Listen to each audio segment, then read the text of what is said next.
Never give up. Today is hard, tomorrow will be worse, but the day after tomorrow will be sunshine. Some really beautiful words from Jack Ma, aren't they? Good evening to one and all. कितना हुआ total? 25.35. I would recommend people to turn off their mic because it will be a disruption for the speakers as well. Thank you so much. So, good evening to one and all. We would like to thank one of the PGC Marketing Committee members, Vishnu Nair, first of all, who has created this wonderful introduction video. And on behalf of our entire PGC team, I would like to welcome you all to day 2 of Opportunities Australia Mentorship Conclave, proudly brought to you by UNSW Postgraduate Council, ARC UNSW, and Opportunities Australia. I'm your host, Saurabh Kaura, and I'm a coursework officer on the Postgraduate Council. The Postgraduate Council is a student body that represents, supports, and advocates for all the postgraduate students. If you have any questions or concerns, please do reach out to us. And today we have some great speakers lined up on day 2, which is quite similar to day 1 when each one of us was simply in admiration of the speakers who gave some magnificent presentations. Before we begin with this mega event, I would like to start the event by acknowledging and paying my respects to the Bidjigal and Gadigal peoples, the traditional custodians of the lands where each of our UNSW campuses are located, and all the Aboriginal and Torres Strait Islanders, elders, past, present, and emerging, and their communities who have shared and practiced their teachings over thousands of years. We recognize the Aboriginal and Torres Strait Islander peoples' ongoing leadership and contributions, including to business, education, and industry. Joining me again as a co-host today will be Shruti Kumar, who is also a part of our PGC team as well as a postgraduate student at UNSW. Thanks for the great start for the event, Saurabh. Just like day 1, you were amazing today as well. Hello, everyone. This is Shruti, and I'm a counselor at UNSW PGC, co-hosting today with Saurabh Kaura. After yesterday's session, I'm really excited for today as well because I'm pretty sure most of our students learned a lot from the 4 amazing speakers that we had yesterday. And today we have 4 more who are here to inspire us. And before I get started, I'd really like to thank Opportunities Australia for collaborating with UNSW PGC and ARC UNSW for making this event a grand one. Ladies and gentlemen, please join me today to kickstart the day 2 of Opportunities Australia Mentorship Conclave. We had 4 speakers yesterday, and today we have 4 more. And in order to just save time, we will be having the Q&A towards the end of the session. And I'd like to now give a quick heads up on housekeeping for today's event. The event is going to be recorded. So if you are uncomfortable with your camera on, please feel free to turn off your camera while the recording is in progress. And also I request you to please keep yourself on mute while the presenters are presenting, so they are more audible towards you. And if you have any questions during the session, please feel free to put that down on the chat box, and either me or Saurabh will take a note on that, and we will be taking up during the Q&A. Now I'd like to hand over to Saurabh to introduce our first speaker. Over to you, Saurabh. Before we introduce the first speaker, I was told by Kumar that he wants to have some introductory remarks. So I would request Kumar to introduce today's events and welcome officially on behalf of Opportunities Australia as well. All right. Thank you, Saurabh. It's such an honor to open the event and talk a little bit about Opportunities Australia before you get to hear from the speakers. This is a platform which has been started 1 year ago to help out the university students as well as refugees, migrants, and Indigenous people in Australia. And we have formed partnerships with a few corporates as well as other charities as well, who have been providing their clients for help. And we have been approached numerous times now. It's a dream run to be able to help out everyone on this journey. And this is the first time we started mentoring UNSW students. I graduated in 2011. I have been mentor at UNSW since then. And it's such a great joy to be able to help the students, international students and the local students. So I hope you get to enjoy the event. And the purpose of the organization is to help people out with mentoring and employment opportunities as well. We do training in a few fields as well, like finance, IT, and some more skills. So you'd be able to find those details on the website. But yeah, mentoring is a big part of it. So yeah, I would like to welcome you all. We have a great panel of speakers, and I hope you get to enjoy them. Thank you. Thank you so much for the message, Kumar. And as I told you yesterday, I think you are yourself an inspiration for the society, the way you have been running Opportunities Australia in the last 1 year. But now, taking no more time, I want to introduce the first speaker for today. That is the Australian soccer player, Craig Foster. He is the 419th Australian Football International and 40th Captain Oceania Player of the Year, an Australian Team of the Century nominee with decades of experience in broadcasting, government and diplomacy, and social justice. He was formerly a director of COO and currently the Australian Multicultural Council Department Citizenship and Multicultural Affairs, where he has played various sports diplomacy roles, including chef de mission NSW government to Brazil and bilateral meetings Mercosur. Craig has been heavily involved in Indigenous football and rights, refugee children and refugee rights, and homelessness through sport programs. He has also been an ambassador for Amnesty Australia, Committee Human Rights Watch, UNSW Australian Human Rights Institute, and much more. Now, I will not take more time and no more surprises. You already know the speaker, so I'll pass it on to Craig. It's my absolute honor, Craig, to invite you as the first presenter for this evening.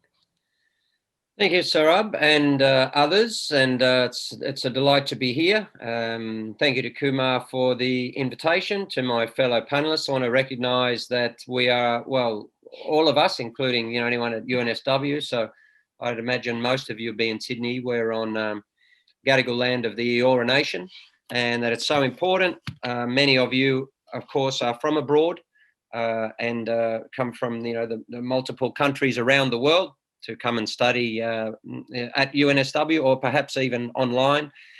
And we all need to recognise that, the First Nations of Australia are the traditional owners of the land, that this land was stolen, was colonised, and no treaty was ever made with our First Nations people, and that's a form of reparation that we need to make. I'm going to talk a little bit about racism shortly, and one of the issues that we face is reconciliation with the racism that underpinned colonisation of our own country. And until we do that, we're not going to be able to move forward in relation to racism to so many other communities. I want to just commend you quickly, and I won't take a lot of your time here.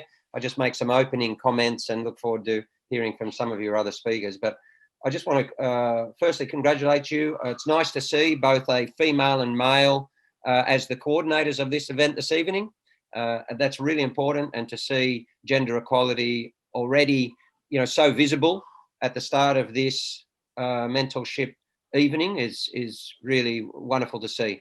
I hope that that's integrated and embedded right across your organisation, whether it's your postgraduate council or indeed with Kumar and Opportunities Australia. Just on that, I noticed that it is a mentorship conclave. So I looked up that word, and it says that it's a gathering of a group or association. So that certainly includes us this evening. But it also says it's a private meeting or a secret assembly, especially a meeting of Roman Catholic cardinals secluded continuously while choosing a pope. I don't know what that says about Kumar's leadership or whether he's something of a quasi-religious figure. Nevertheless, you are the Pope, Craig. Nevertheless, it's good to be here. All right, I'm just going to touch on principally 4 themes. With so much brilliance and acumen and intellect among the PhD students. the question is what I can really offer to you. I think probably the first thing is just to talk a little bit about the fields where I've been, briefly, sport, media. Also, I want to touch on volunteerism. I think it's a really important community and civil duty that also can be very beneficial for everyone, including students. And fourthly, I want to just finish by touching on racism in Australia right now, which is going to affect so many of you who are on this call, and some of the initiatives that we have in that regard. So I did play football for the country and played around the world, and have a lot to do with the game here, whether it's administratively or coaching or otherwise. Sport is a really important social vehicle in Australia. Many of you will have been involved through your graduate studies at UNSW in some of the sporting organisations there, and perhaps externally.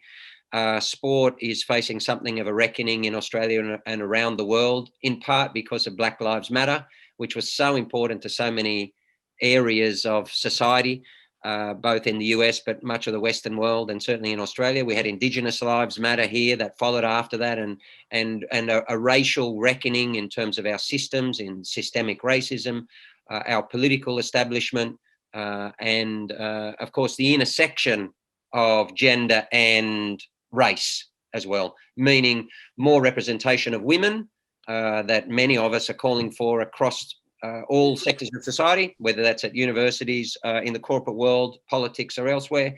But of course, gender equality is also about the intersection of cultures and race, so that we want to see across all of society a representation of what is the real nature and the real face of Australia. For international students in particular, I know it's been a very difficult time over the past 18 months. Last year, I was deeply involved with volunteering in certain organisations, including a very good one called Addison Road Community Centre in Marrickville, which is not too far away from UNSW, where we had literally hundreds of university students come seeking food hampers and basic necessities of life after much of their part-time, casual and precarious work extinguished. And many students were facing very considerable trouble at that time. In fact, one of the students came one day in his car. He was a Bolivian student, and he had been sleeping in the back of his car for about 8 weeks, for 2 months. By that stage, he came across asking for food at Addison Road.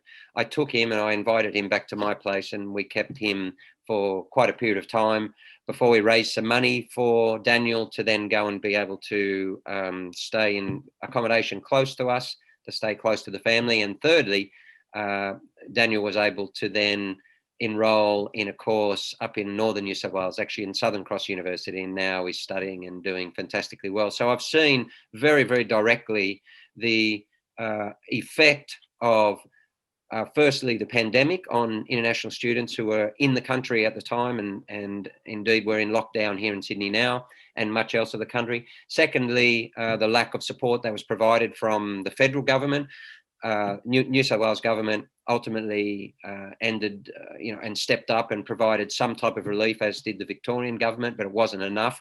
So we've seen that need right throughout. I am concerned that students are being left to in a very, very vulnerable position, and I've seen that happen, particularly with female students, and we've actually had some cases where female students have been preyed upon and have ended up in situations of extreme vulnerability and risk. So if anyone we've just gone into lockdown only, earlier this week. If any of the students are feeling, this way at all, or you're in need of anything, whether that's food or otherwise, please, you're more than welcome to get in touch with Addison Road Community Centre on Addy Road, ADDIROAD, addyroad.org.au, and they're always there to provide not just food support, but all types of services. In fact, given the need from international students, the great people down there, good friends of mine, I'm an ambassador for them, we ended up putting on legal service for visas of students, and a whole range of services would come once a week on Friday. In fact, students were so thankful to be able to have a bit of a home, a spiritual home and a safe haven during that time, and now that they would turn up on a Friday and come and give whatever it is they had to give. So we had students who were classical music students, some from Colombia in particular, who formed a group and were playing every Friday for the others and for the volunteer workers. We had people turning up and giving free haircuts to students and a whole range of services. The organisation was just there to meet need, as it always is. So I just want to acknowledge that and make sure that everyone is feeling safe, and if you're in need, please, you have a council there to reach out to, or you have a community group to reach out to, and some of you might have a sporting club or industry group to reach out to, and that's one of the areas where sport is so important. What I did last year was bring sport to that organisation, and in fact started a campaign right around Australia called Play for Lives, which meant don't play sport for points, play for people's lives right now. And so we had literally thousands of people coming out of sport and volunteering in a whole range of community services around the country. That was to drive cancer patients to hospital. It was to provide food services for 600 students up in Brisbane, and at least 300 or 400 here in Sydney. We worked with the Brazilian community, the Latin American community, and as you heard earlier, I formerly sat on the council of COLA. COLA is the Council for Australian Latin American Relations with the Department of Foreign Affairs and Trade. So I worked with particularly the Latin American community, also the Vietnamese community, quite a few Asians, Nepalese community came down and were able to support all the students. So firstly, that's really important. When you come to a country, or however long, some of you have been here studying, you should never feel vulnerable. You should never feel left behind. And there's always people here to support you. Sporting organisations are one that should play that role if you do have the opportunity to be involved. Sport is a great connecting force, and it's a network that can assist you to do many things, including be mentored, including create contact networks that can facilitate your the expression of your potential in whatever field that it is that you want to do. I've certainly found that within sport, although I obviously, was a high profile professional sports person, but I also play in community-based sport, and I see the connecting force that is. So if you have an opportunity to do that, you should reach out to your sporting environment, to your club, to your teammates and others, and ask for assistance in any way that you need, and that includes mentorship. So both immediate, short-term and medium-term support. Secondly, media. I worked for 20 years with SBS. That's a multicultural broadcasting network. I must say that we still lack diversity in Australian media, and that comes from myself, who is obviously a white Anglo middle-aged male in Australia. So I'm in the most prominent cohort of people that you will see in your media landscape when you turn on any television, or indeed probably listen to almost any radio.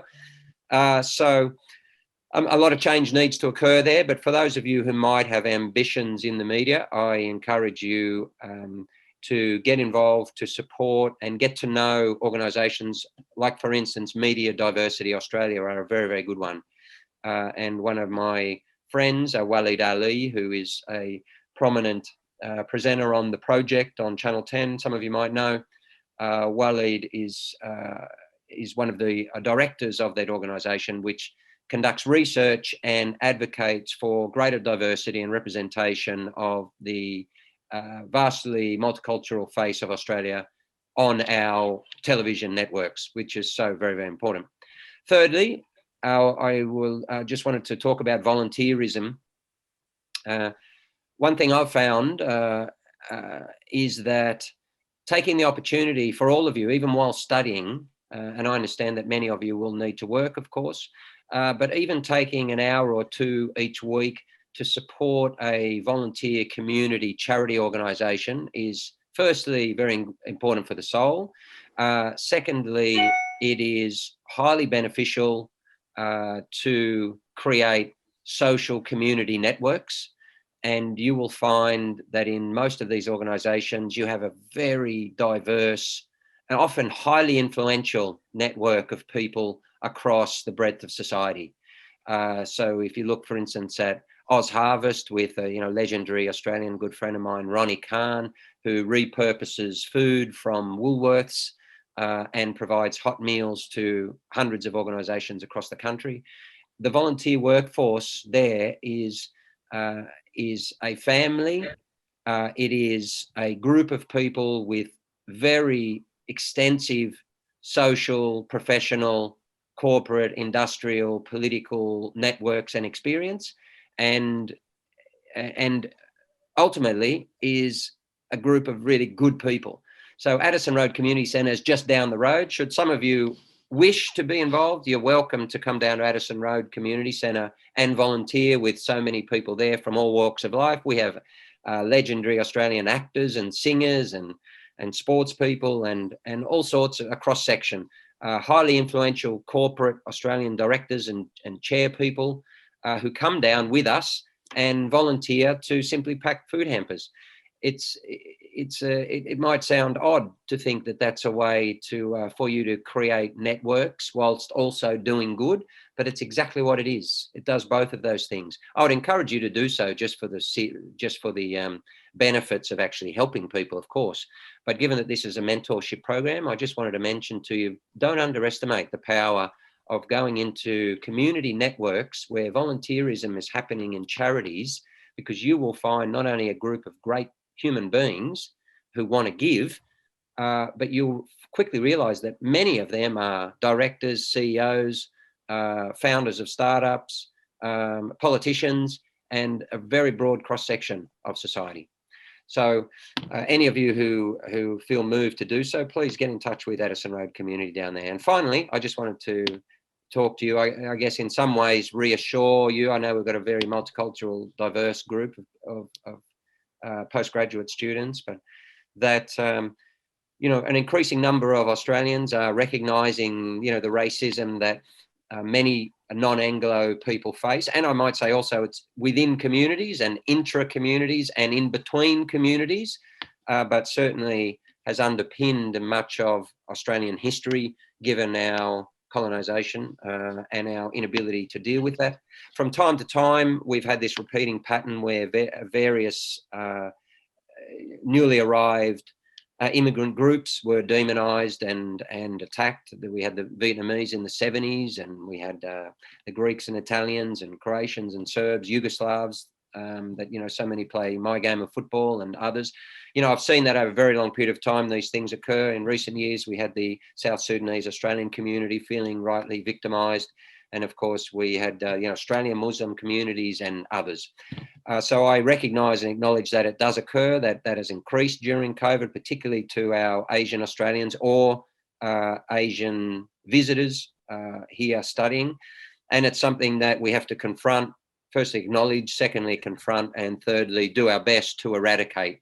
I'm not sure if that's possible given human nature and you know, and the history of humankind. Nevertheless, we can create mechanisms to identify, to treat the cause, not just the symptoms, and in regards to reporting, providing a voice, giving access to power to those who have been victims of racism.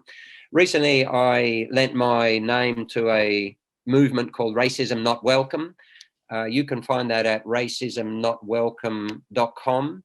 And that movement is a grassroots community-led movement to, as I said before, acknowledge, firstly, because so often it's not acknowledged in Australia. Secondly, confront and catalyse a range of initiatives to challenge racism.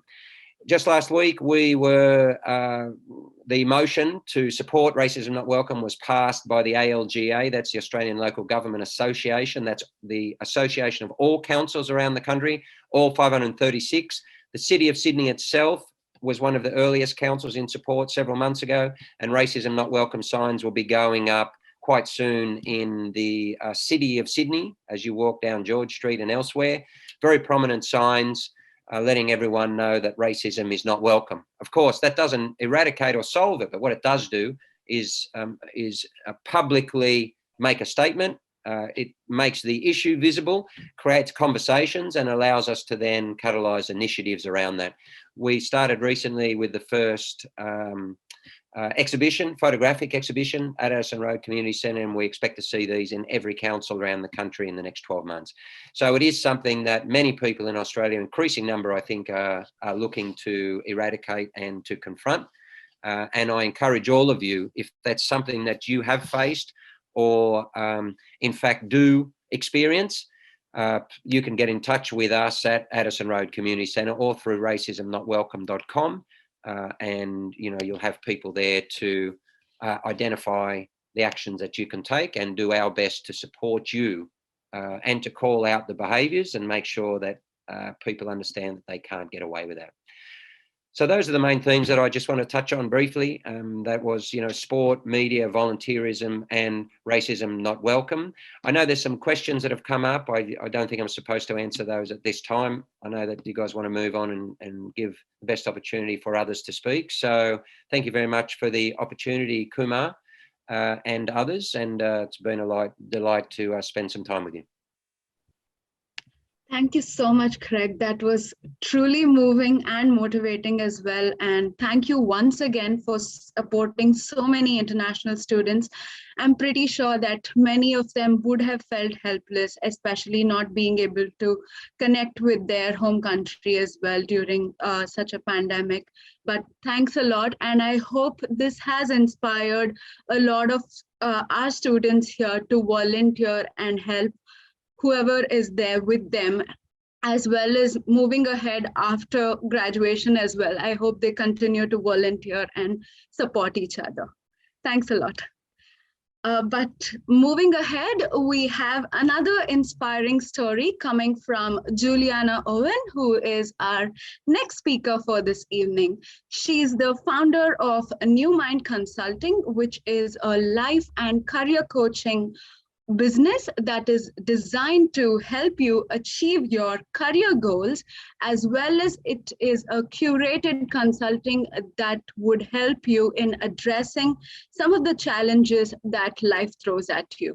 She is also a trained psychologist with over 15 years of experience, global experience with personal development, recruitment, coaching, business strategy, people and culture, NPL and life coaching and neuroscience, working for national and multinational companies all around the world, including key roles in some of the startups in South America and in Australia.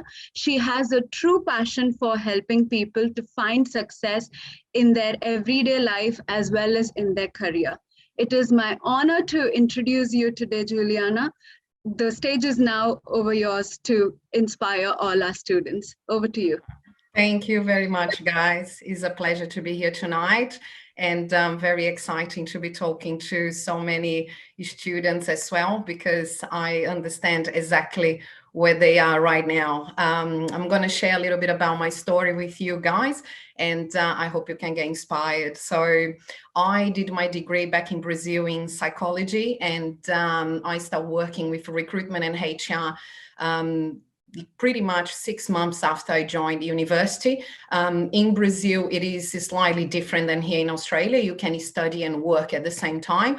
So I was just really keen to challenge myself and understand a little bit about the market. So I was working with recruitment and HR for about 4.5 years before I arrived in Australia.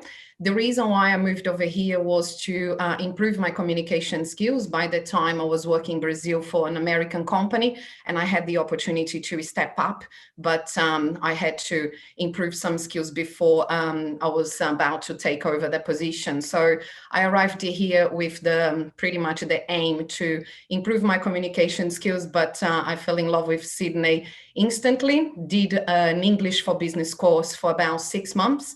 And then I decided to invest in a business management course and pretty much start developing my skills, more focus on people development inside organization, and also focus on international career. Here in Australia, I've been operating across pretty much all the areas in recruitment and HR. So I've worked as a recruitment agent, I've worked as a talent acquisition, as a head of talent, I help people to set up startups, training, coaching, and mentoring as well, senior executives. Throughout my development here in Australia for the past 12 years, I've been recognized as one of the top 10 coaches to be watched in Australia now in 2021, which makes me very happy and proud of all the work that I've put into. It is a big challenge to come to a new country without knowing the language properly, without knowing anything about the culture. And I believe that the students that are listening to me now can relate it to that, because I was in their shoes pretty much 12 years ago when I came to the country with experience, but I didn't know anything about the market and I didn't have any local experience, but I knew I had potential. So I started developing my skills, and nowadays I've got my own business. So New Mind Consulting, it is an online platform where I pretty much combine life and career into the same business. Life and career are much more interlinked than what we think. I believe all of us, we are really keen to be successful within our interpersonal relationships and also in our career. But for us to get the balance, we need to firstly understand how do we operate and how do we face challenges. So basically, this is the purpose of my work with New Mind Consulting, is helping people to build the best version of themselves, because all of us, we have a lot of qualities and we have a lot of skills that we can develop. But if you don't know how to identify those, you also don't know, and you cannot bring that, expertise to the market. So my job at the moment within the career coaching side is pretty much to prepare migrants to enter in the Australian market and also graduate. So I've been working across different organizations here in Australia, and I've done a lot of graduate programs. And the first thing that I like to always mention is you all have the same opportunity, right? The biggest difference that's going to make you go above and beyond is your attitude and the preparation you need to have before you enter in the market, right? It is important for you to understand how to expose your ideas and also how to explain to your future employer what you can add in terms of value, right? And I understand that it's pretty challenging as a graduate coming out of the university with a lot of expectations, a lot of dreams and a lot of goals to be achieved. But the majority of the jobs, they are looking for 1 or 2 years of experience. And that's when the frustration comes. And that's when you actually need to focus and develop your personal skills as well. So if I can give you guys an advice, it is start with your networking, right? So I really liked what Craig said about going into communities and pretty much start developing your networking. So from my side here as a career coach, I would say make sure you have your LinkedIn properly set up, okay? LinkedIn is a really, really powerful tool. And here in Australia, recruitment is not just part of a HR department.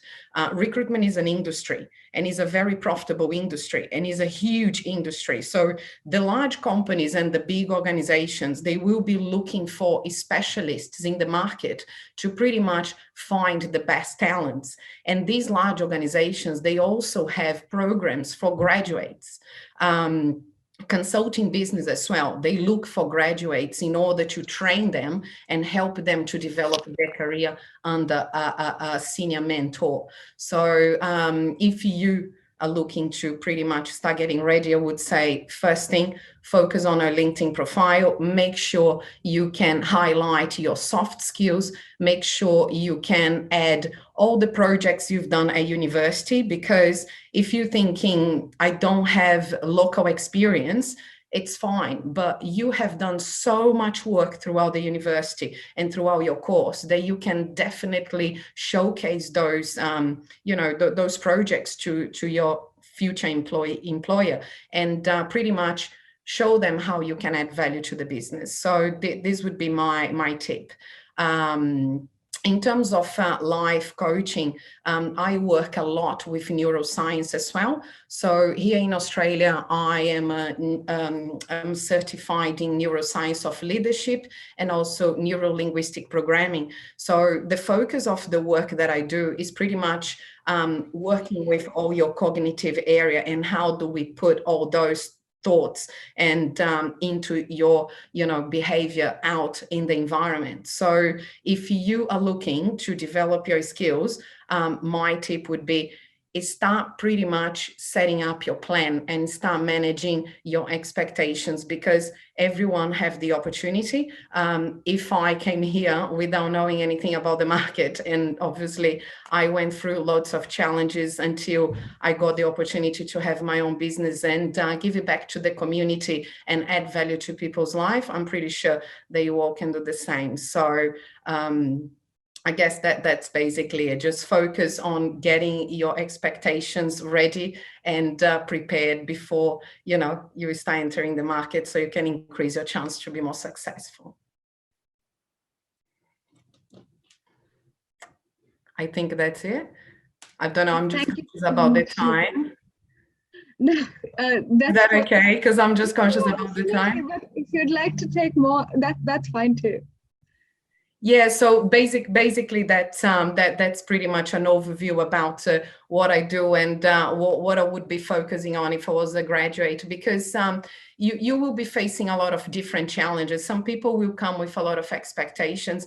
I can share a quick story, right? I was helping a graduate a few months ago, and he said to me, look, Juliana, I'm struggling to get into the market. I'm not getting any traction. I'm not getting the salary I'm after. And when I was actually going a little bit more deep into detail with this career coaching process, I was just aware that he wasn't really managing any expectations towards the market in terms of, salary expectations or experience or any of that. So that's why he wasn't really achieving what he wanted. So basically, that's why I was highlighting about expectations, because it's huge when you're actually expecting that the market's going to give you an opportunity because you have zero experience, but you have a PhD. Right? But if you don't really show your future or potential employer how you can add value to the business, it is going to be really, really difficult. So managing expectations, understanding about the market, and also start developing your networking through LinkedIn, it is basically the key. And even if after that you're struggling, look for professional help, because it is important to get this guidance and, start on the right track. Thank you so much for that wonderful tips, Juliana, as well as sharing your career journey as well. I'm sure that students have made a note on that and they will be implementing it soon. And we look forward to hearing more questions for you during the Q&A. And also, thank you so much, Mitch, for putting across some of the links that Craig mentioned earlier to the chat box. So students, if you were listening earlier, you can scroll up and you can find those links as well. But before we move forward, we will be taking a short 5-minute break, and we will be back at 6:51. But just during the break, you will be able to take a glimpse of some of the great work done by Opportunities Australia, as well as Postgraduate Council, who are organizing this mega event. Thanks, everyone.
I'm David Masterton, Chairman of the Masterton Homes Group and formerly CEO.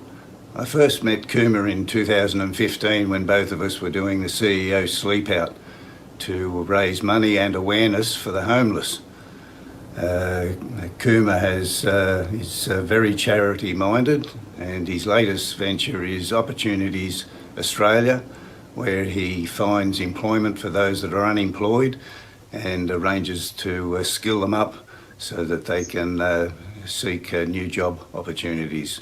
Kuma has a very good heart, and I wish him all the very best in his new venture.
So welcome back from the break, everyone. I hope you all enjoyed the videos.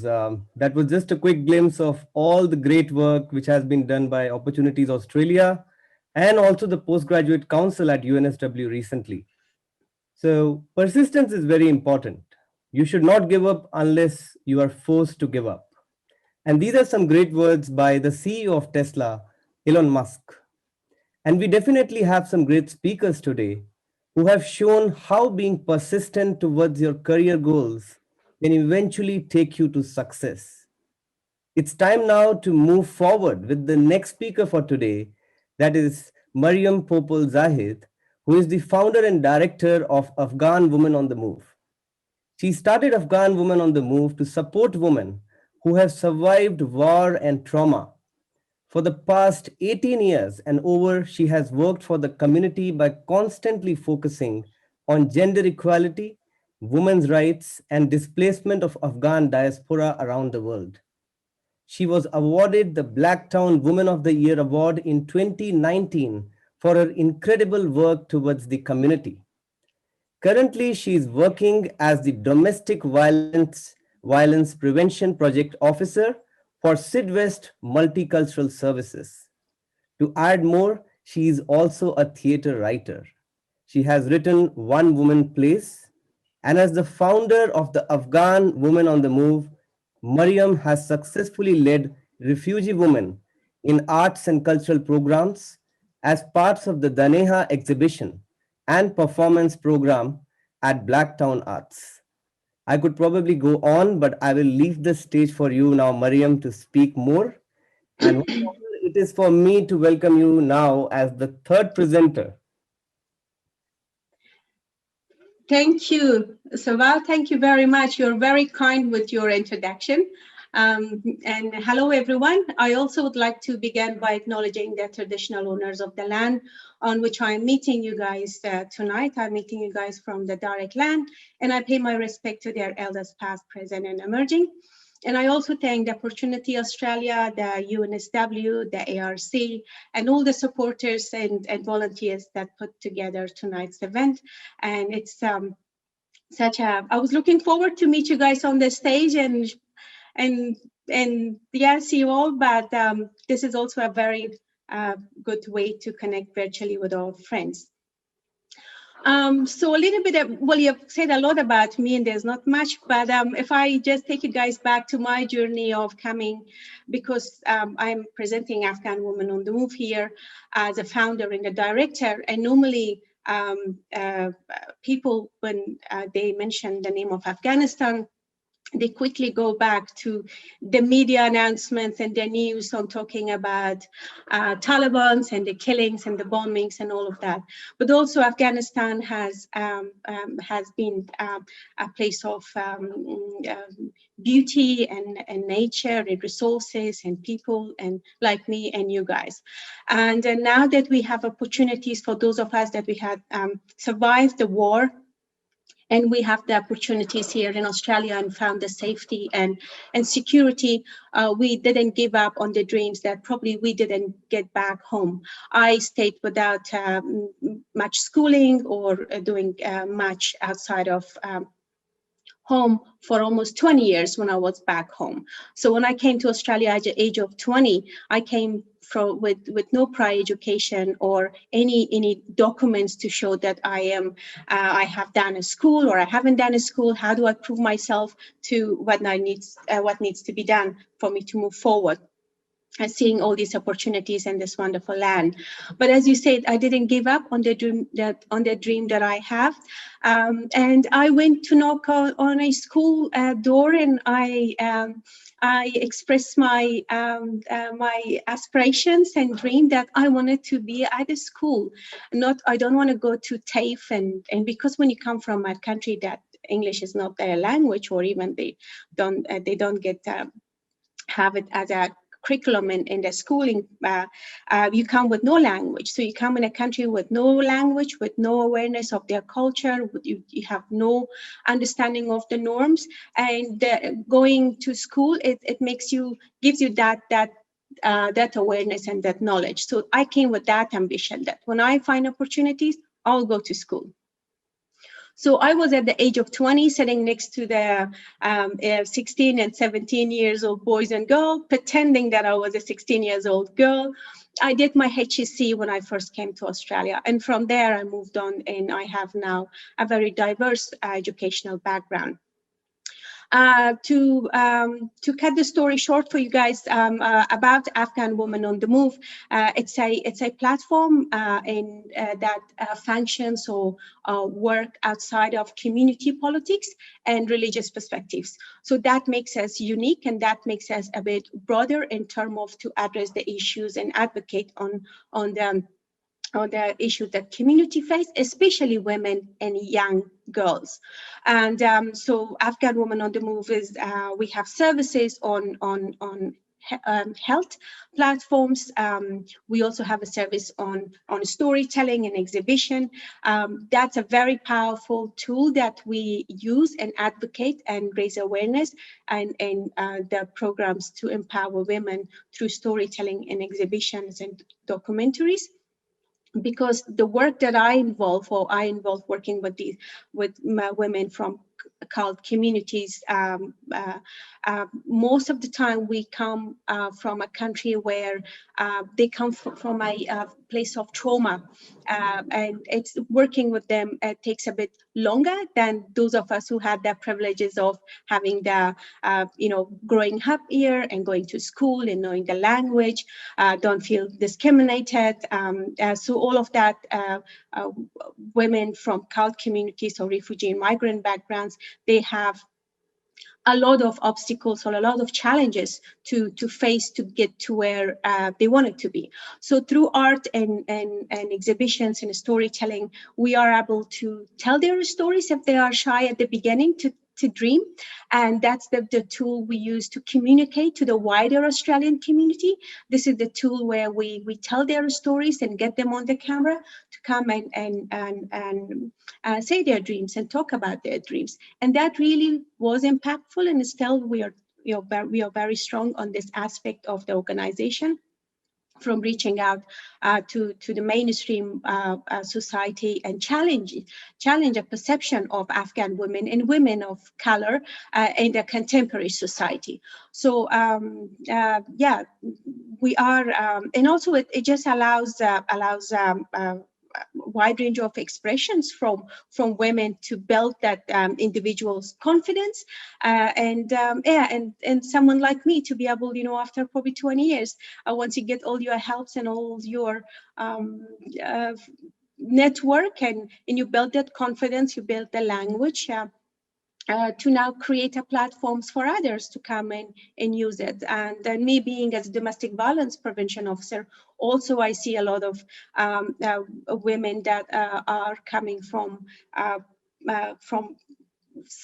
experiencing violence, and domestic violence does not discriminate, as you might know, that it comes from domestic violence defines as power and control, and it has the definition of it now is not just the physical violence, it can be emotional, psychological, social, and so we are addressing all of that under other platforms that where we are very much closely working with women of cult communities, and we are very much culturally aware on how to speak and how to advocate on them.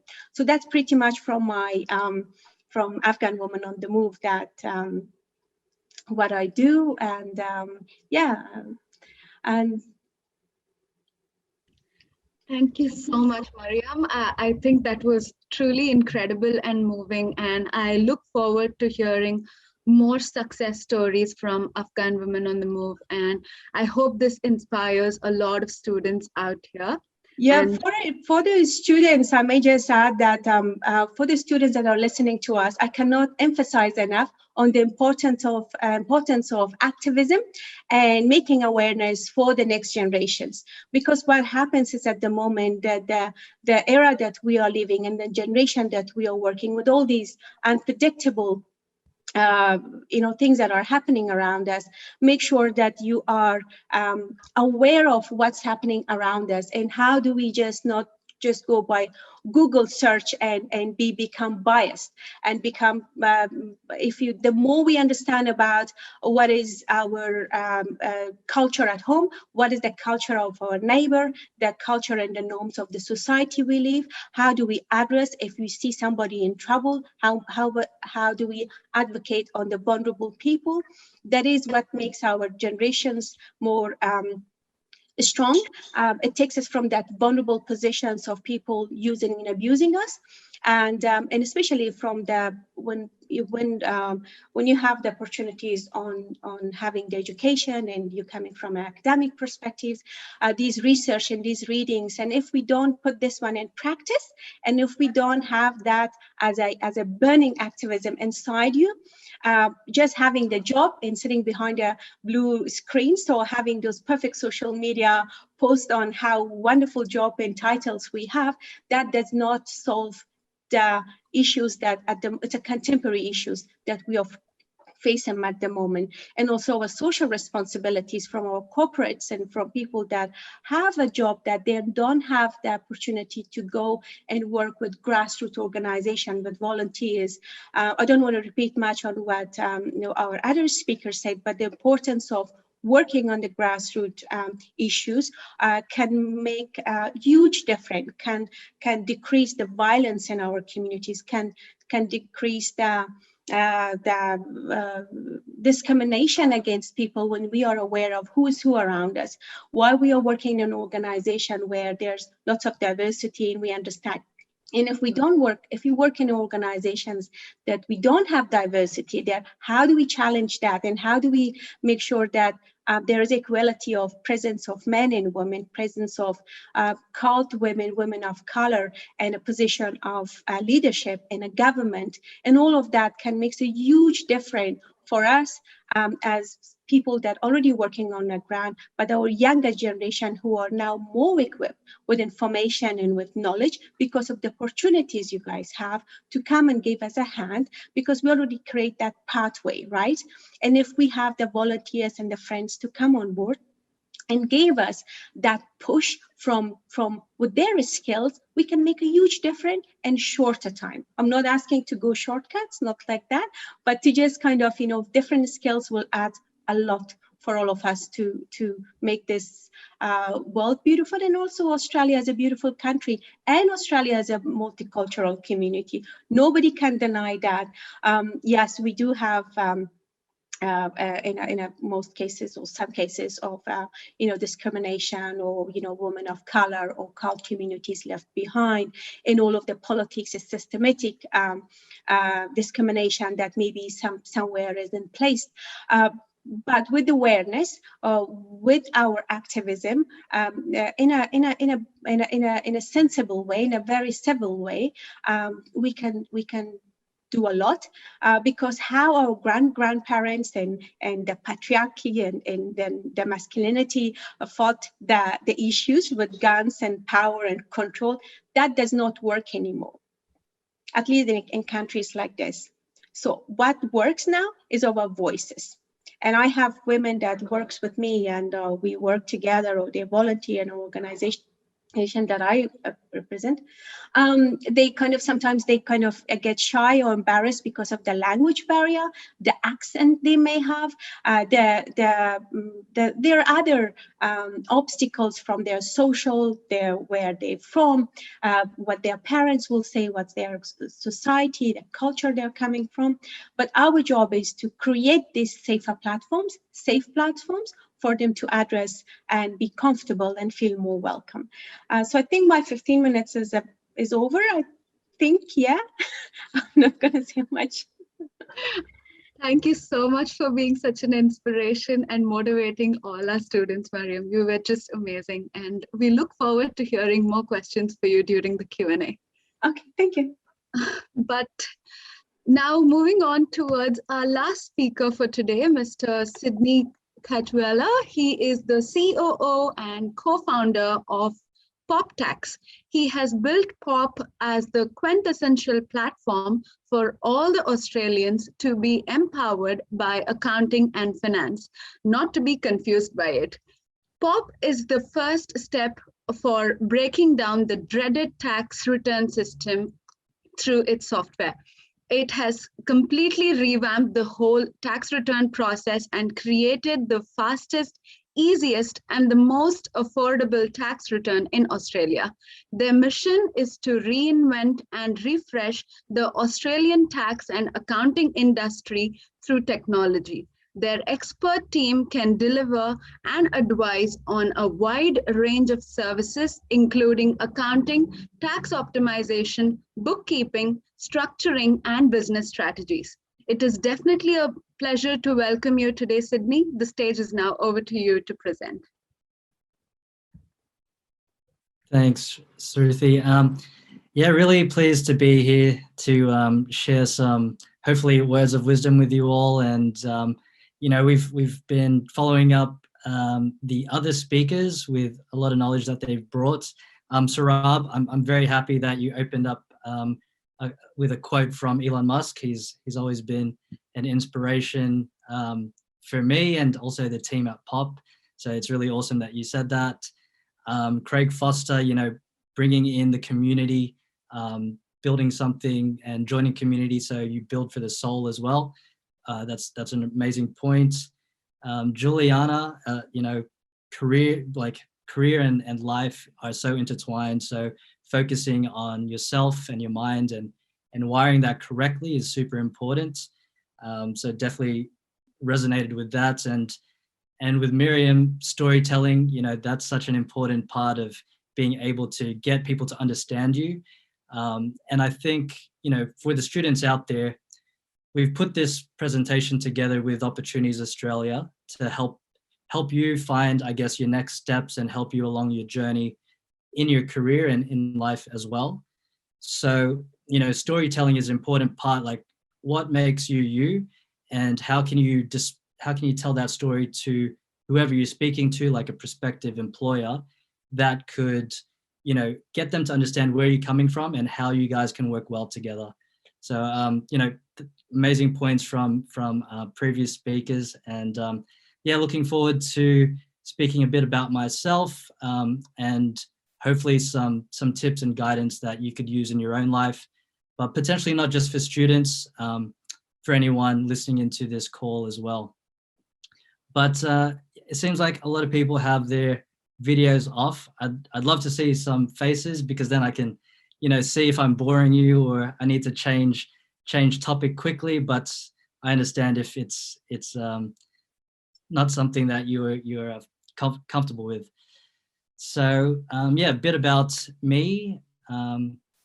Started in the accounting and finance industry 10 years ago and became a chartered accountant, and, you know, saw that there were a lot of improvements that could have been made in the accounting and tax industry. So, you know, a few years later, me and a couple of friends, we co-founded Pop Tax and Pop Business. And the main goal there for Pop Tax is not only to max your tax back, but also to provide an experience that, you know, you're not afraid of the tax return every year. You find someone that you can speak to and understand, like, okay, these guys are going to help me out and they're going to put my best interests at heart. So that's a B2C model that we've built. And Pop Business, that's our B2B business, where we help small to medium-sized businesses, and we're servicing over 1,000 now. And our goal for that business is to help you build your dream business. So for any students out there or anyone listening that's thinking about taking the entrepreneurial part, you know, feel free to reach out. We might be able to give you some tips on how to set up your business and test your business model. So yeah, I'm also a UNSW alumni, graduated, when did I graduate? 2010. So very happy to be speaking to the UNSW community again. And of course, you know, together with Opportunities Australia, I've been working with that charity with Kumar for, I think, a year now. So time has flown by, and, you know, it's amazing that we could bring together all these mentors that have, you know, advice and knowledge to share with everyone. So yeah, basically I describe myself as a problem solver. I love getting into problems and understanding what is an out of the box way to help solve that problem. And also diamond cutter. It's a weird one, but it's trying to find the best in people. So what I like is learning more about the people I'm dealing with and understanding how we can get the best out of them. So polishing that diamond and making them as bright as possible. So today, I thought I'd go on the theme of aim and fire. So next slide, please. So yeah, this talk was about stepping stones that you could probably use practically for yourself. So next slide. And I'm just going to go through a couple steps that might be useful for you today. So step one, well, one key thing for me was place yourself in uncomfortable situations. Fear is something that we all experience, and it's not something to shy away from. It's an important signal. It's a signal that you're going towards something that really matters to you. One story about this where I had to be placed in an uncomfortable situation was back when we first started the company Pop Tax. We were in a co-working space, and every Friday night they do pitch nights. So you're pitching to 100 people about your business idea, and you're pitted against two other co-founders, and you try to get the crowd to cheer you on. So Thursday, I got the call from the organizer, and they said, "Hey, a spot opened up tomorrow for the pitch. Do you want to pitch?" And my internal monologue was saying, "Nah, you're bad at public speaking." And I still think that there's a lot to improve as well. But that's the uncomfortable and fear that I felt. But I realized that if I don't do it, one, I wouldn't grow as a person, and two, I'll be missing out a huge opportunity. So even though I felt those things, I had one day to prepare, put up a few slides, practiced it a few times, and pitched the next day. And it paid off. We won the pitch night, which was awesome. But that's what happens when you take control of your fear and just push past that uncomfortable feelings. Make the most of your opportunities. So that's a key thing that I'd like to leave with you. Second story, second step, knock on many doors, and speak through that door. Hope that opportunity is behind that right door. Listen what comes back, listen to the feedback, and hopefully if you knock on enough doors, you'll get through to the opportunity that you've been looking for. And there's this characteristic in people that I really love, which is called high autonomy. So high autonomy is basically people that when they hear the answer no, they can find a way to get the yes. So it's like, okay, this didn't work, let's move on. This didn't work, let's move on. So high autonomy, one way that showed in my experience in life so far was, when we submit resumes and cover letters to all these prospective employers, you're probably sending out 100 and you're getting 99 no's. I don't know, whatever it may be. The job market is very difficult because, especially if you're an international student, you're competing with people that know the culture better than you do, probably have a better social network. But that's not to say that you can't get that yourself. The way that I was able to find a job at Pitcher Partners, which is a top tier accounting firm, was someone brought to my attention that they're having a career expo, and they have the stalls, and the representative of the companies are there. They're looking for bright ambitious, driven individuals to join their company. So if you display that and you can tell your story in a way that they'll remember you, they'll remember you when you submit your CV and your cover letter. They already understand your attitude, your character. So that might get your foot in the door. So a lot of people will just take the easy way of just doing cover letter and resume. And I think it was Einstein, he said, insanity is doing the same thing all the time and expecting a different result. So might be paraphrasing that, but high autonomy, if you get a no, find a way. Like, look into your network. If you don't have a network, build your network. And similar to Juliana's point, if you don't have a LinkedIn account, get one, build it up, get a few recommendations through, put the volunteering work you've done, put some main key like successes that you've had throughout your life and your career, and really highlight them. So yeah, 2 steps. Hopefully, no matter where you are in life, those 2 steps can help. Next slide, please. So yeah, aim and fire.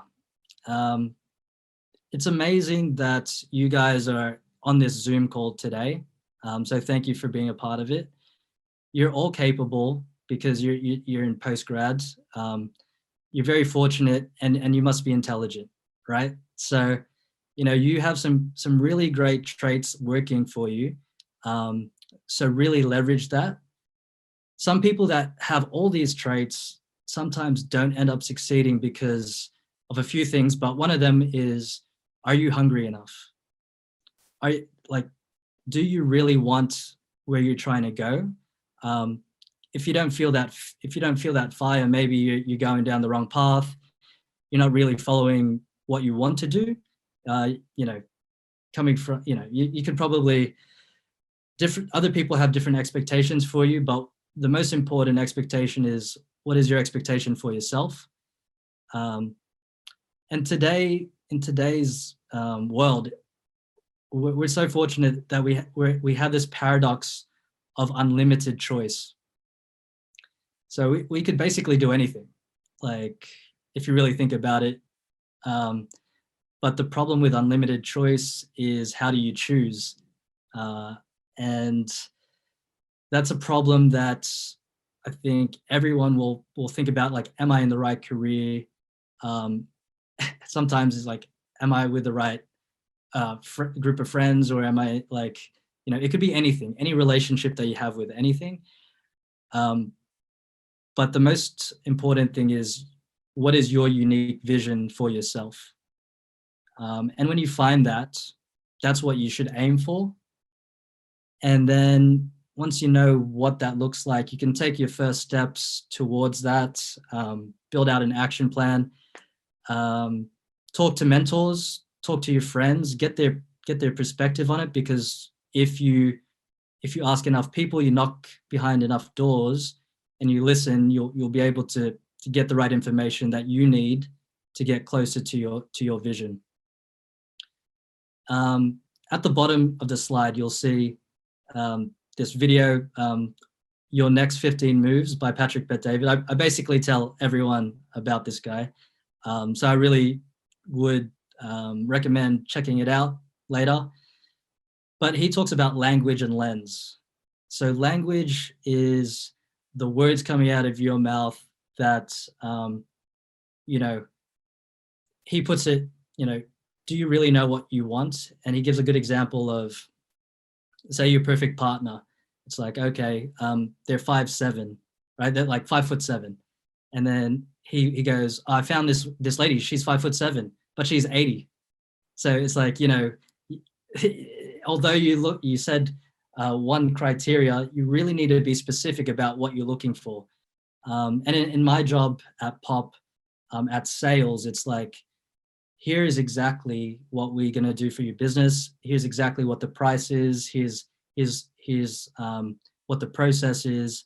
It's getting very clear and succinct language to help you get to where you're trying to go. And lens is an important one, where you've got to think with your relationships, how do you view them? Are you seeing them as a way they can help you, or a way you can help them? So if you're always looking out for number one, yourself, people will just perceive you as a taker. So the more you can think about others, the better it is, because you'll build that relationship and trust and goodwill. And I think that comes back to why we joined Opportunities Australia. It's like, what can we give to actually, better society and the world in general. And so, yeah, that leads me to the next point. Time is on your side. You guys still young. Just be persistent on that pathway to your vision, and just trust the process, because if you take on the right characteristics, you invest your time in the right places, building your knowledge, building your friendships, just trust that it's going to lead you to the right place. So yeah, at the end, I'll leave you with this question: where are you now? If you need to think about what your unique vision is, take time. It's super important. Do you need to adjust your language, your lens? Do you need to persist more? Do you need to put more time? Are you hungry enough? So yeah, a lot of points to think about. Next slide, please. So yeah, that's the end of my speech. Thank you so much. So take aim and fire. If you need to reach me, find me on LinkedIn, and that's my email. Thank you so much, Sidney. I think you covered a lot of insightful points there, starting from the fact that how important it is for us to place ourselves in uncomfortable situations and actually try those scenarios where we are afraid of going to, and eventually learning something new. And the fact and the journey that you shared, that how you should have a vision, and then taking it to the fact, to the importance of time, persistence, and trust. I really loved your presentation, Sidney. And I'm sure that many students who are attending this session might have also loved that. So it's time now to move towards the very exciting part, that is the Q&A session, which runs for around 20 minutes. And we can take it till 30 minutes today, because we have time. So now the floor is actually yours, the audience, on the Zoom chat. So you can either type your question on the Zoom chat or ask directly by unmuting yourselves. Just to keep the flow going, please use the raise your hand feature on Zoom to showcase that you are interested in asking questions. And one of us, either me or Shruti, we will take your questions one by one. I will give chance to Shruti to see if there is any question in the Zoom chat. Thanks for that, Saurabh. I think first question from Jack was already answered by Craig. So I will now be taking the next question, that is from Constantine. So it's directed to Craig as well. So Constantine asks, what do you think universities can do on a policy basis to combat racism on campus? Over to you, Craig.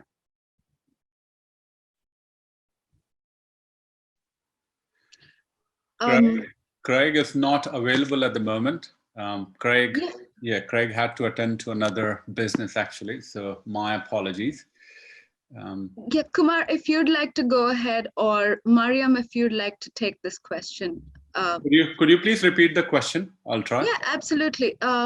So the question is, just give me a moment. Sorry for that. That's all right. So what do you think universities can do on a policy basis to combat racism on campus? So Maryam, if you'd like to take this one. Kumar, you want to go or you want me to take it on?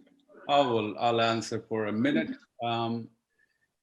This would take big partnerships. First of all, education amongst the local students. So they could run campaigns throughout the university. Universities have big campuses and they would have room to have flags. like City of Sydney runs flags to pass on any messages. So I believe they could have flags to pass messages about racism and educate the local students about multiculturalism.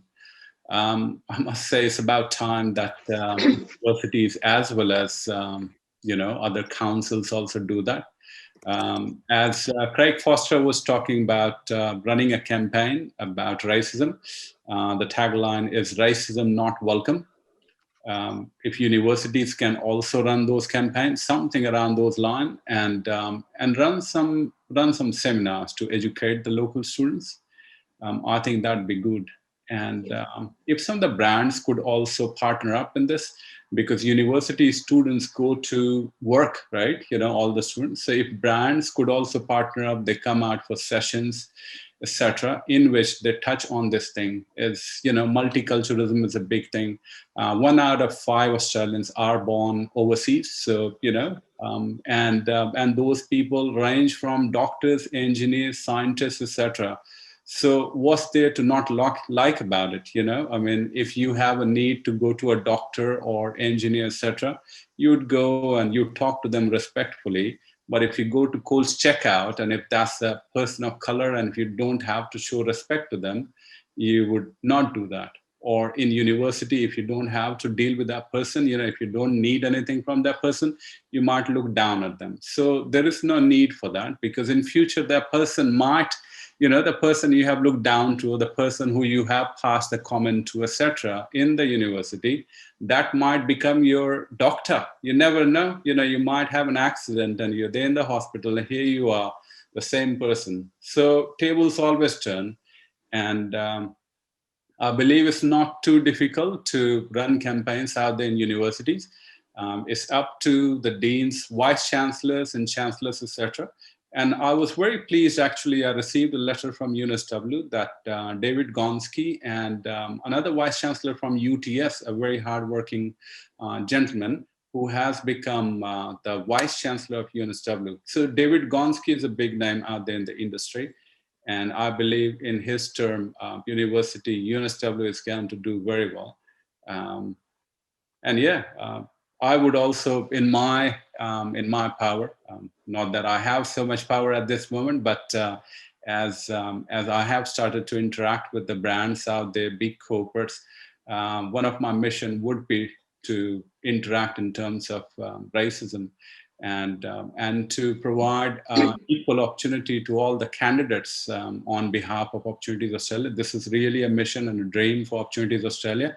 To connect all the people of color to employment opportunities, as well as to respect, because no one deserves, second-degree treatment. So, yeah, this is my take on it. Maryam. Can I add here something as well, Kumar? In terms of racism, with all the campaigns and advocacies and everything, it's important. It gives us evidence and resources for us to take. But also we need to challenge the policymakers. Where's the policies around racism? What happens when somebody complains about being racially abused and things that happen that are not addressed in the court of law because there's no policies around it. So from academia perspective and people that are working on this space, not to just kind of scratch the surface of things, but also to go and sit down with our politicians and to sit down with the policymakers and questions them. Yeah. So the next question is from Sundar. Which is again directed towards Craig, but probably this can be taken by either Sidney. So the question is, how can we influence or impact the next generation to become better Australian? Or I would say this can be framed for any country. How would you be representing your country in a better way in the future generation, not only as an Australian, but if you are from other nationalities, how are you going to take your country forward in a positive way? Yeah, that's a very loaded question, and it's interesting because I'm a second gen Australian, so parents moved over here, migrated in early 80s, and then I popped up, and then always had an issue with identity. It's like, because obviously I'm I'm darker. There's always, am I Aussie or am I, Filipino? But I am Aussie. I truly believe that. And it's tough. I think the way that we can build like a stronger future as Australians is, it's so difficult to answer. It's becoming more open with each other, dialogue, sharing each other's stories, because at the end of the day, I don't really see a difference between one person to another, because I think becoming that issue with identity, I don't see color that much. Like I see a person. I see a person with a character, and I think if we could adopt that way of thinking, it's not like, oh, they're from over there, or it's like, it's a bit like tribalism. You might have heard, like, that's why people like tend to gravitate to one community and then shun other communities. But because I never felt like super strong in one community, I tended to slide between all the communities. So I think not being too, I think being proud to be who you are is important, but then not to the degree where you have this look, you're looking down on someone else. So if we could somehow, and I'm not an expert at this subject at all, so don't take whatever I'm saying seriously. But we need to all do our part. So that's all I have to say on that. Juliana, would you like to add something to that? Sorry, guys, can you hear me now? Yeah, we can hear you. Yeah, no, I thought that was wonderful that you mentioned that, because I went through the same challenge, until you establish yourself and until you actually have some voice in the market, because you've gone through different challenges. And I know that feeling, because after 12 years being in Australia, working so hard, focusing on my development and having to overcome so many challenges, it is very relieving to, feel Australian. And I joke with all my friends and colleagues, and even my husband always tells me and say, Juliana, you've been here for 12 years. How are you not really, because I cannot really believe how beautiful this place is. And, I really love Australia. I'm very proud to be Australia. I think it's a land of opportunities. That's why it's so inspiring to hear you all and be able to share a little bit of our experience with everyone. It's a shame that the time is so limited, but I know exactly how you feel. And last year in December, I've got a call from marketing company that works with the New South Wales government. And they called me saying, Juliana, we found your profile and we would like you to be part of the Australian Day campaign for 2021. And I was like, what is this about? No, we just want to interview about 12 people that have successful stories and that came to the country and obviously overcame a lot of challenges, and they are proud to be Australians. And when I shared those news with all my friends and family and colleagues, they were like, oh, it's paying off all your passion about Australia. So what I just want to add to that comment that Sid made is that we are all very welcome here, and we all have a space in this market, and we are all capable to do and, to achieve our dreams. You just need to focus, believe in yourself, and literally discover what's your power, because we are all unique. We all have different expertises. So do not compare yourself with someone else. You can look at someone and feel inspired. So I hope we can all here, we can inspire you all. But do not try to compare yourself with anyone else, because if from your perspective, you're comparing yourself with someone that you judge a little bit more superior than you, you're never going to be good enough. And if you are comparing yourself with someone that from your perspective, you judge, not so smart as you're always going to be in a comfort zone. So compare yourself with who you were yesterday, who you are today, and who are you looking to be tomorrow, and collaborate with everyone, because we are in this society together. So if we have more people that are well resolved and successful, life and the country and the world will be much better. We have a long way to go, but just want to add that I feel exactly what you feel, Sid. Thanks a lot for that, Juliana. I think, Sundar, that must have answered your question. Next, I would like to take another question, and I think this is quite directed to Maryam. So the question.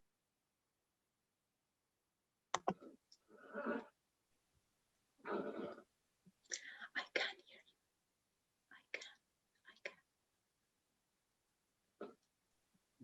hear you. You're on mute. Sorry. I couldn't hear you, sorry. Thanks, Maryam. That's all right. The question is actually directed to you. And thank you so much, Juliana, for answering the earlier question.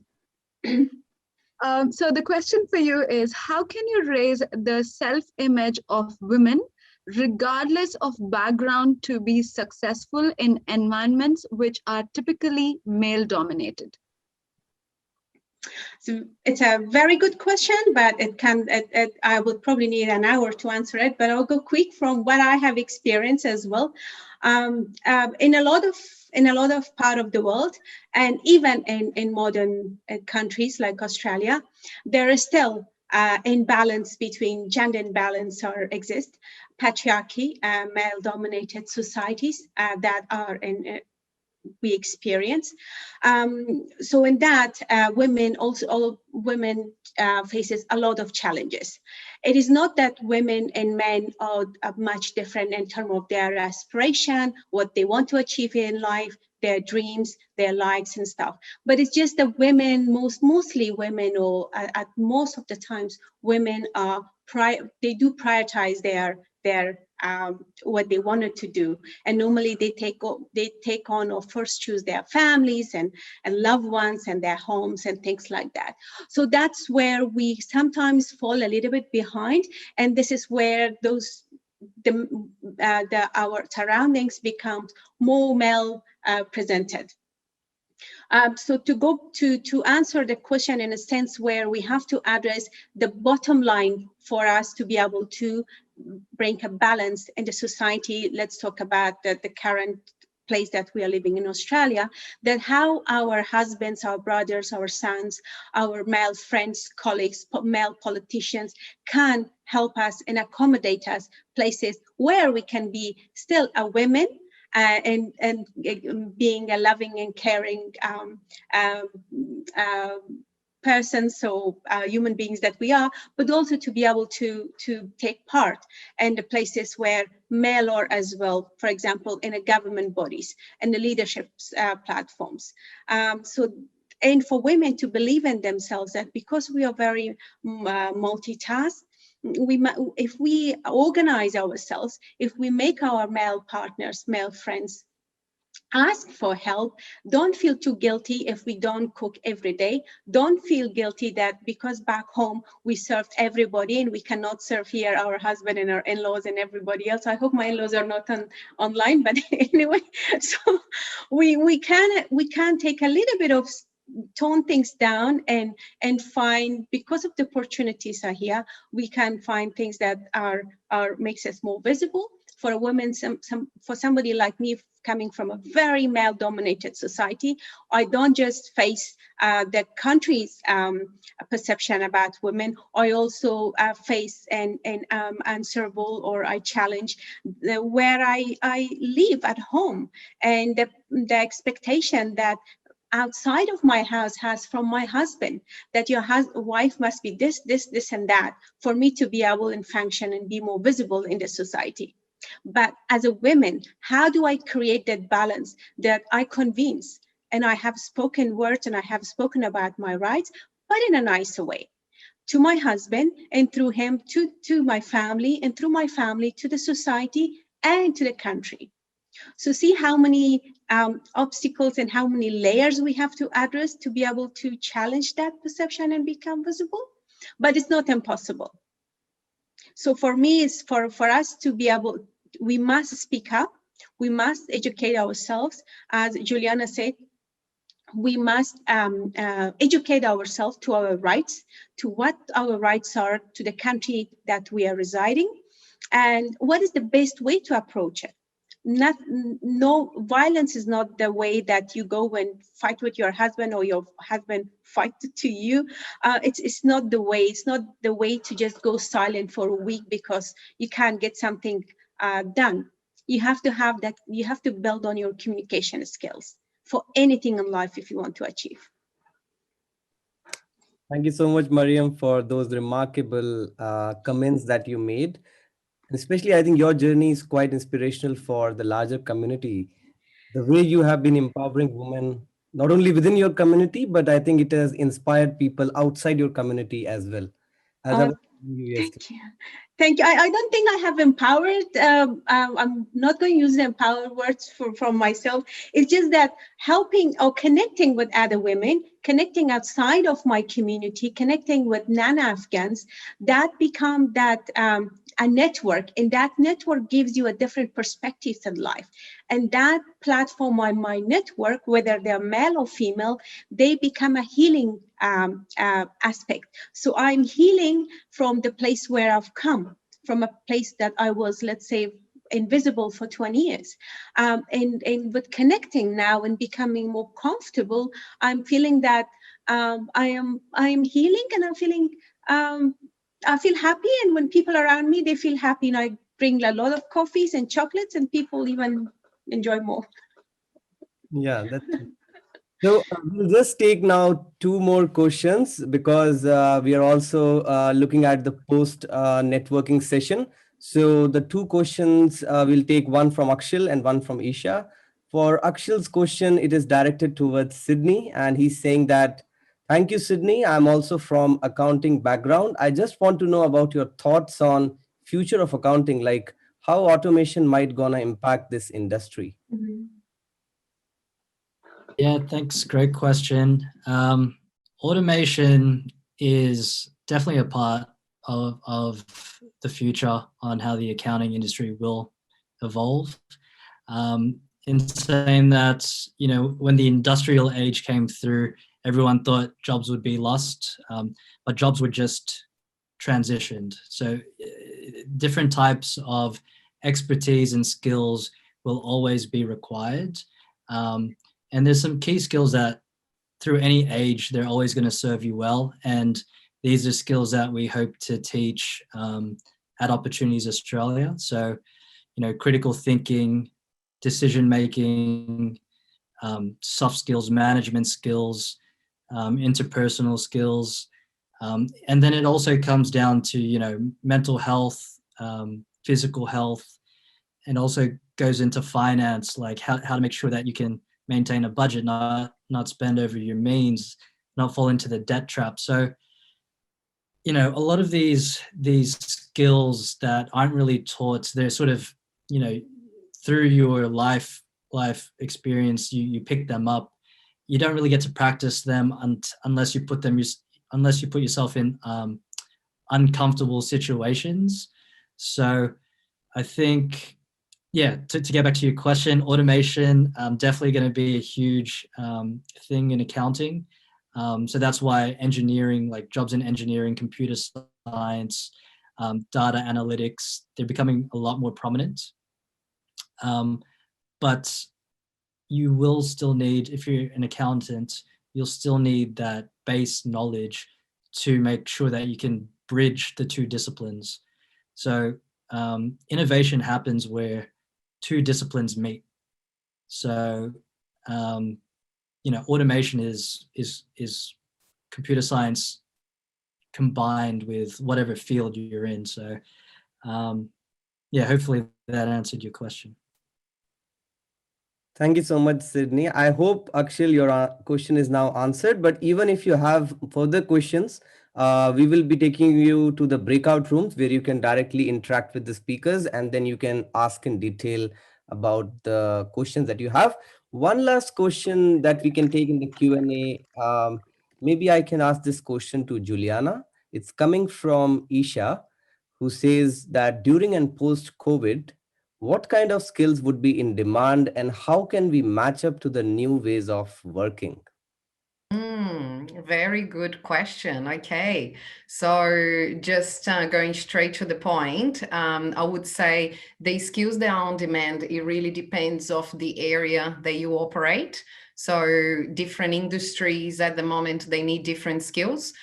So my advice here would be do a research in the area that you operate so you can understand how people are actually looking for these new ways of working and these different skills. But generally speaking, skills that the market always look for is attitude, it is commitment, it is being proactive, and is being pretty much true to yourself and focusing what you enjoy and focusing what you love doing. Because if you do not have the passion to do that job, you probably won't be successful. And you're going to be looking at other people's lives and you're going to be comparing yourself saying, why is that person so successful and why I'm so miserable? So don't focus in the job that you are supposed to do because you need to make money, because money we all need to make, bills we all have to pay. That's just the society we've been inserted. We were born in a world that is ready to go, right? You open the fridge, the food is in there, you wake up, you go water in your tab, and you turn on the shower, you have a shower, you open your wardrobe, you have clothes. So we just need to do what we have to do. But if you can choose something that you are passionate about, you will always have the right attitude, and your future employer obviously will be able to see that. I can tell you this from my own experience coming to the country, knowing nothing about the Australian market, and just showing pretty much my future employers how I could add value to the company and to the business.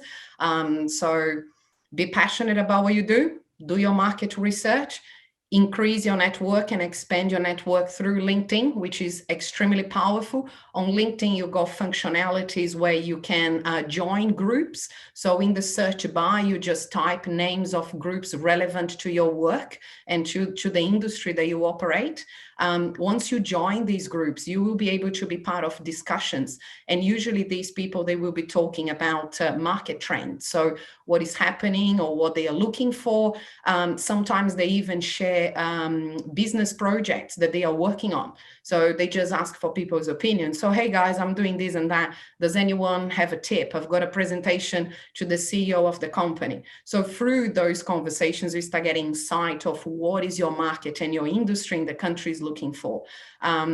And another thing that I would like to suggest always is start following the companies that you would like to work for, because usually the companies will be posting the available jobs, also the discussions that are happening in the business, if the company is being sold or if got a merger or if there is a new software or whatever is relevant to the business, you will be fully aware and you can prepare yourself and then focus on the skills that you are lack of. In order to come stronger on the job hunting. Thanks a lot for that, Juliana. I think that should have answered your question, Isha. I really hope that it did. But if you have some more questions, please do stick out for the breakout room session that we will have later on, and you'd be able to ask the question by yourself. Now, with a heavy heart, I'd have to say that we are almost towards the end of this amazing 2 days of Mentorship Conclave. The one thought that I have got from all these speakers from the past 2 days is that success is just a journey and not a destination, and we learn throughout our life, and it's a never-ending process. With that thought, I'd now like to call our PGC Vice President, Diana Zhang, to give the thank you comments to all our guest speakers for the day. Over to you, Diana. Awesome. Thanks so much, Shruti, for the kind introduction. So on behalf of the Postgraduate Council, I want to express our sincere thanks to Kumar from Opportunities Australia and our wonderful special guests and mentors tonight. So thank you, Maryam, thank you, Craig, Juliana and Sidney for your time and support in making tonight's event possible. I also want to extend my thanks to ARC, especially Mitch, for your kind support in helping to broadcast tonight's event across social media. And of course, our wonderful hosts, Saurabh and Shruti from the Postgraduate Council. So please join me in thanking all of them by clicking the clapping hands icon on Zoom. So tonight we've been encouraged by the advice, wisdom, and experiences presented to us by our amazing mentors. But more than that, we've been reminded about our social responsibility in this world and to use our voices and actions to create a more positive, kinder, and fairer society. To quote Gandhi, the best way to find yourself is to lose yourself in the service of others. Finally, if you liked tonight's event or would like to catch up on last night's Day 1 conclave, or even just to re-watch tonight's event, all recordings are available on the Postgraduate Council's Facebook page, as well as our YouTube channel. We also have a number of events happening tomorrow as part of Postgraduate Week, including a mental health and wellbeing workshop, as well as a games and networking session. So please do check out our Eventbrite to book your spot. Once again, thank you to Opportunities Australia and our wonderful guest tonight, and to all of you for joining us on such a late evening on Thursday. The Postgraduate Council looks forward very much to seeing you all again soon. Thank you. Thank you so much for that final message, Diana. And I would also like to thank all our speakers, Opportunities Australia, ARC, UNSW, UNSW Postgraduate Council, and of course, our wonderful audience for making this happen today. But before we end this event and I pass it on to the breakout rooms for networking, I would like to invite the CEO of Opportunities Australia, Mr. Kumara Jha, to deliver the conclusion remarks for this two-day Opportunities Australia Mentorship Conclave. It was a brilliant night, and last night was amazing as well. Great speakers, and I hope you all have really gotten a lot of messages out of it, and it was very meaningful for you. This is just the beginning of our group sessions. So this is pretty much our second night of group session, bigger group sessions. So many more to come. And if COVID hits us one way, we know how to tackle that, Zoom, here we come. So looking forward to many more great sessions. And besides mentoring, we are also here for employment as well, as I mentioned earlier.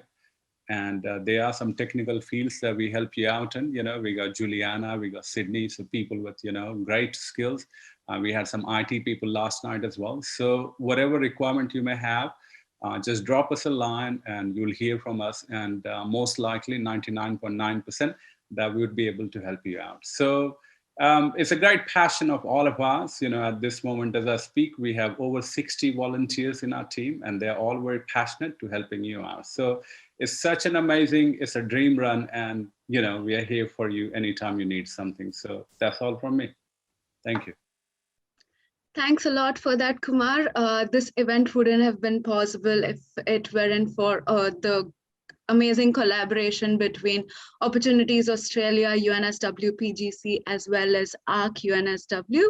And thanks, audience, for being so wonderful tonight and asking amazing questions to all our guest speakers yesterday as well as today.